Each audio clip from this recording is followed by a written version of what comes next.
In an ancient time, when the English language was coming into being, a powerful word was created that included every human being.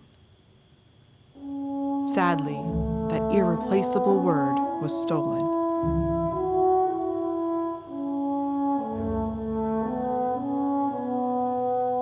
At long last, there is a chance that the precious word may be returned.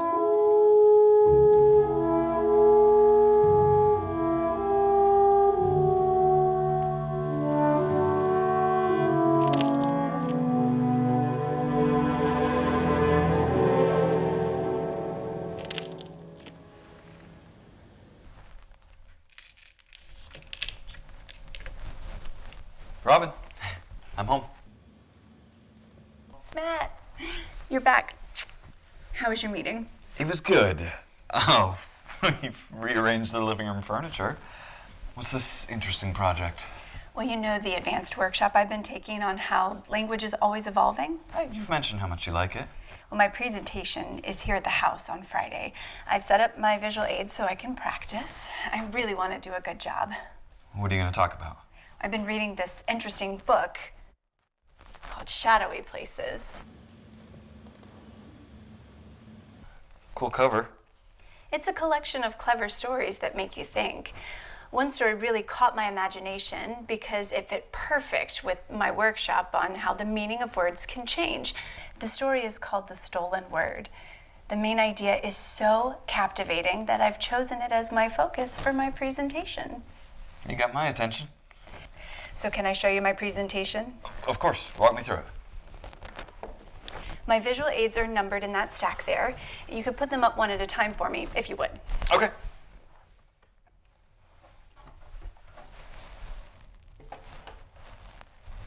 The Stolen Word is about two writers, Nicole and Mark, who grow increasingly attracted to one another as they work through an insightful new approach to deal with gender-biased language. Sounds pretty nerdy. You'd be surprised at what a compelling idea they come up with. It might even change the way we speak.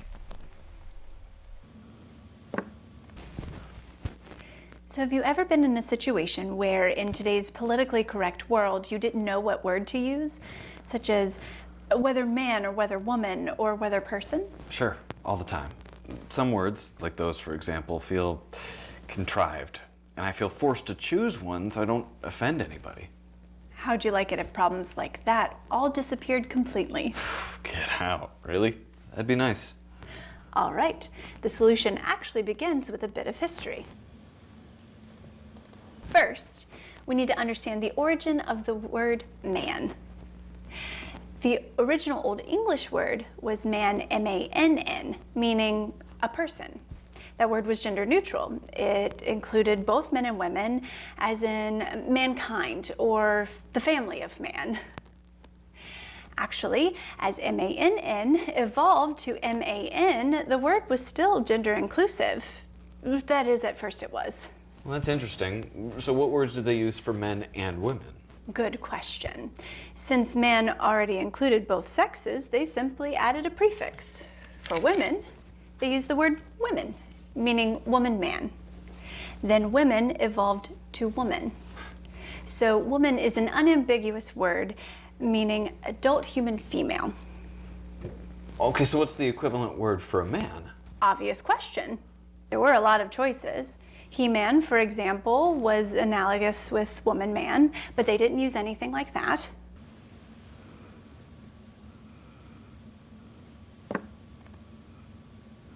A great word would have been bowman, B-O-W-M-A-N, because of all the male archery stuff. Remember, Robin Hood was the bowman of his time. B-O-W-M-A-N might have evolved to B-O-M-A-N. So looking back, an ideal equivalent to woman would have been bowman. If they had done that, then we would have had a general word for any person, a male person, and a female person. It's the way it should have been. If they had done that, then any word containing man would have been gender inclusive. I get it. So a herdsman would be any person, man or woman who herded sheep. Exactly. So what happened? The guys in charge at the time decided they didn't need a word for a male person. After all, if you weren't a woman, you must be a man.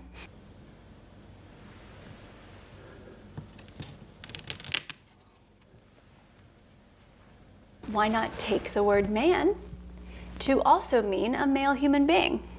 So over time, they stole the word man. Oh. So the word man had two meanings. One, a human being, and two, a male person. That's not ideal. No kidding. So, having stolen the word man, the word herdsman is now implied to only mean a male person who herded sheep. How perceptive. What a critical crossroads that was. Right there, that's where the system broke. That wrong turn haunts us to this day. Thing is, no one objected to the word herdsman or foreman or clergyman because women at the time had no rights or power and were essentially excluded from all professions anyway. So began the current unfair and unfortunate mess we're in today. You're exactly right. Let me show you.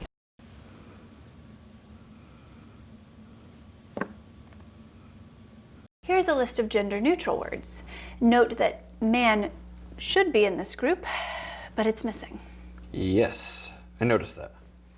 Here's a list of gender-specific words. None of these words are a problem. We know what they are, and they don't need to be fixed. The problem is the word man because it's ambiguous, meaning both a male as well as a human being. Yep, that jumps right out at you.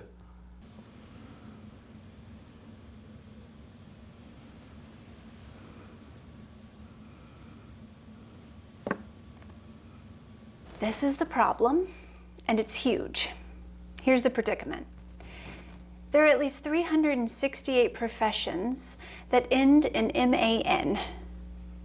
This is an antiquated, offensive collection of sexist words that need to be fixed. These words became inappropriate when women finally began to be allowed to participate in the professional world. And the dilemma began. When a woman acted as a foreman, they still called her a foreman.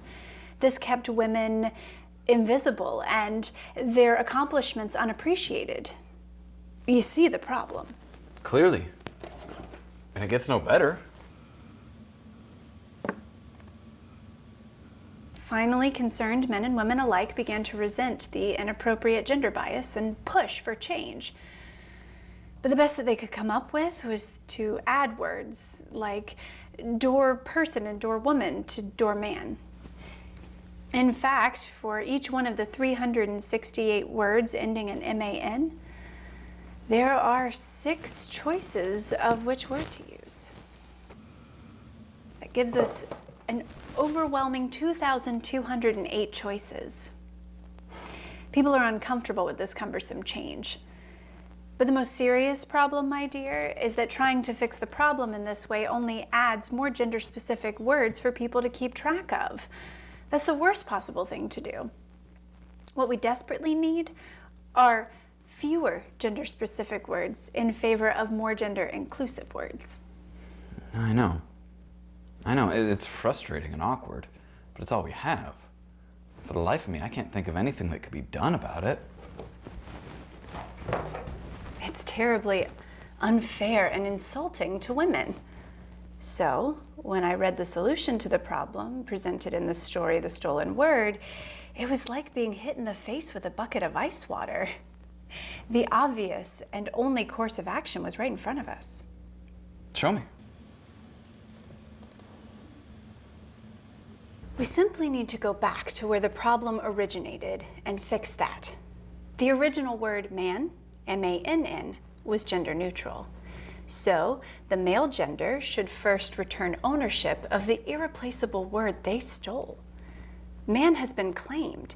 It means any human being. It does not mean a male person. Having returned the stolen word man to its proper place, men have to come up with a new name to describe someone of the male gender. Oh my God. That's exactly right. And that new name would be Bowman, I assume? correct. Boman, because people are already comfortable with the word boy, and because it's the exact equivalent to the word woman. So, instead of continuing on the current unworkable path, the smart thing to do is to go back and correct the error that started it all. I get it. So, is this the plan? Yes. First, male human beings must return the word they stole to its original rightful place as a gender-neutral word, meaning any human being. Then simply replace the word man with boman. Is there a name for this fix? Yes, it's called Original English. Yeah, that works. Well, actually, this approach works only if people are comfortable with the word boman. Do you think boman is a positive word? It's a great word. As a writer, I've always been jealous of the word woman, which unmistakably defines a human female. We don't have that for men. Man is an ambiguous word. If I were to use he-man or real man to describe a masculine person, it sounds silly. Bowman is a strong word that unmistakably defines an adult human male. I love it. It's a very positive word. Flattering, actually. It's a win-win. So how do we go about making a change in the real world? The first step is to symbolically do it. When? Right now. Let's have a ceremony. Here and now. Why not? You're so fun. The time has passed for women to play the traditional submissive roles. Let's do it. First, let's put these visuals up.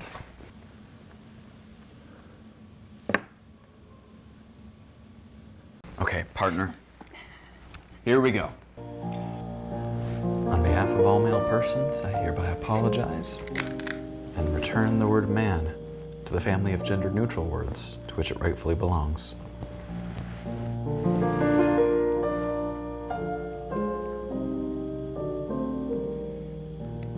This has been horribly wrong for far too long. You have no idea how elated this makes me feel. Thank you.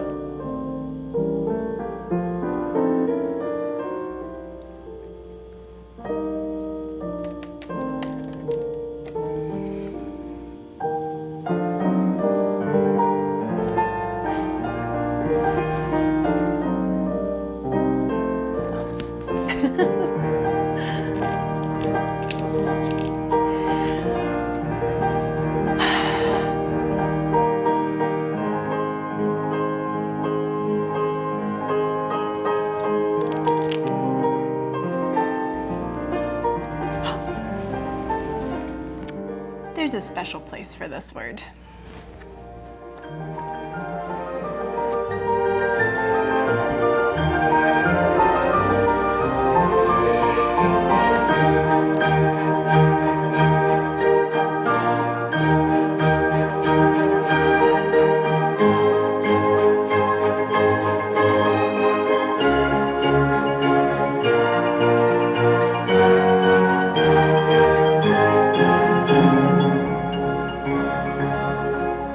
I'd like to think Thomas Jefferson meant all human beings when he wrote those words. One would hope.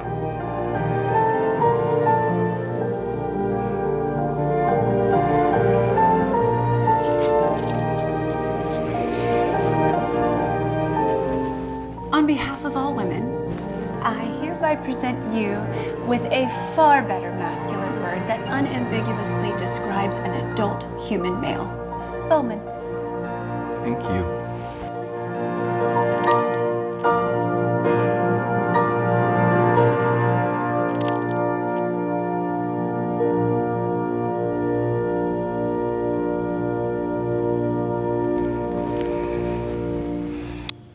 Okay.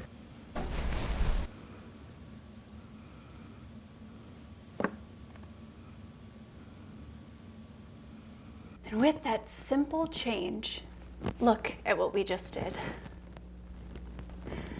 We've taken all these sexist, male-specific words and presto changeo, turn them into gender-inclusive words. A horseman is now any human being who handles horses. A fireman is any person who fights fires. An airman is any individual who flies planes. A young woman can read the vast historical literature assuming that all 368 words apply to both women and bomen alike. None of the past literature using these words needs correcting. We're not asking anyone to start spelling common words differently. Robin, we've also given the word back to those who don't identify as either male or female. The word man is now not only gender neutral, it's also blind as to sexuality and sexual preference. Oh my gosh, you're right.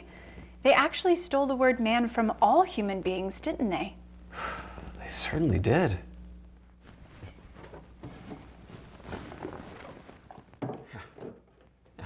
Look how much original English simplifies the word repairman. Sweet. All right, let me give this original English a try. Those men standing over there sure seem to be having a good time, but the women are much better dressed than the bowmen. And no, that woman in the blue dress is actually our congressman. By golly, I think you've got it. So, Matt, do you think this change could actually catch on? You know, people don't like change. Great question. It just might be easier than you think. Original English is straightforward.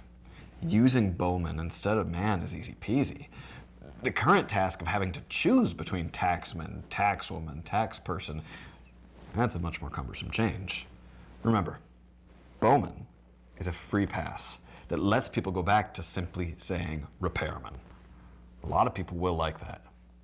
Our goal is downhill with gravity, momentum, and historical accuracy on our side. Feminists and those people who care will begin using bowman right away.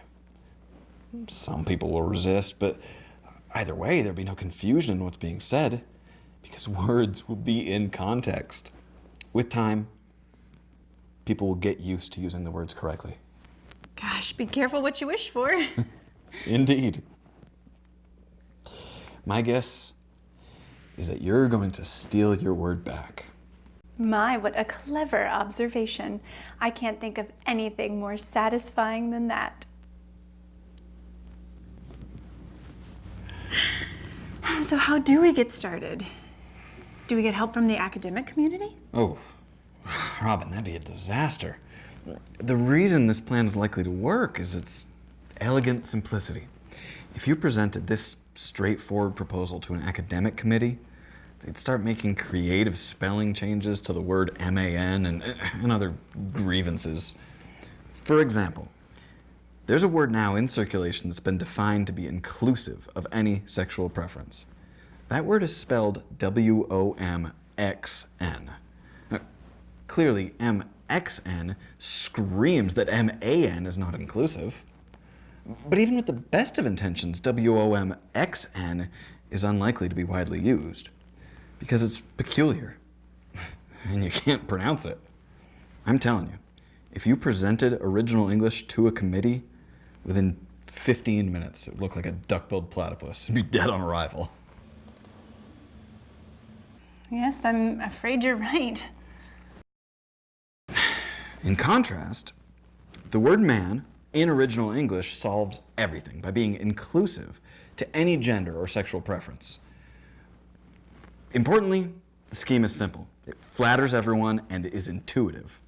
This is the only plan I've heard that has any real chance of catching on. Well said.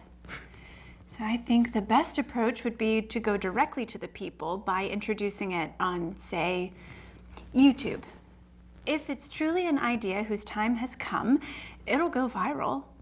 I agree that the big selling point is that original English actually simplifies the way we speak for an average person. People will like that. I've been thinking. We could have a day of reconciliation. We could declare that, say, December 9th, 2020, will be a day of reconciliation where all English language newspapers will adopt original English. The following meanings will apply. Man, a human being. Compound words like repairman, a person who performs repairs. Boman, an adult human male. Woman, an adult human female. That sounds good. And if radio and TV broadcasters joined in, how to do it? It could happen. So who's going to be here on Friday? Well, Rachel is the chairman. Including me, there are 5 women and 4 bowmen. So that's 9 men altogether. Fun discussion. You're such a smart woman. I love your presentation. Thank you. And I love that you are such a supportive, handsome bowman.